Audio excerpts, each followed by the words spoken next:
The Allman Brothers Band earned their moniker, the People's Band, the hard way. They played upwards of 250 shows a year for the first couple of years, and then they also kind of regularly just plugged in and played where they could. They earned this reputation, the People's Band. They were known as the People's Band. That's how they were promoted. And it's a really important subtext for Play All Night. Duane Allman and the Journey at Fillmore East. Here, I'll show that off again. My book on this era, Duane Allman and the Allman Brothers Band. And this is a little vitamin ABB. Trust me, I'm a doctor.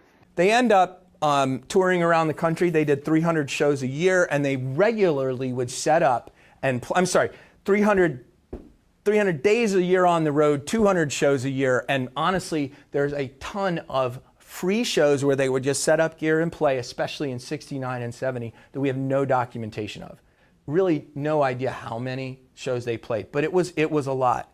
They had incredibly poor album sales. They released 2 albums. Their debut in late 1969, November of 69, Idlewild South in September of 70, and then June, July of 71, they issued at Fillmore East. The first 2, abysmal.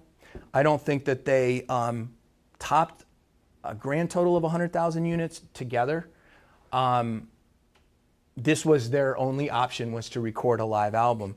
Bud Scapa writes, go to an Allman Brothers show, you'll hear the force of the whole band playing with that incredible single-mindedness that gets people on their feet after practically every number.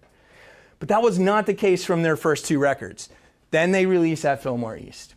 And it was pretty much an immediate hit. Within 6 weeks, it hit gold, 500,000 units, so it way topped what their previous output had been. It was perfect for FM radio, and I do a decent amount of that in the book, sort of unpacking the difference between AM and FM radio.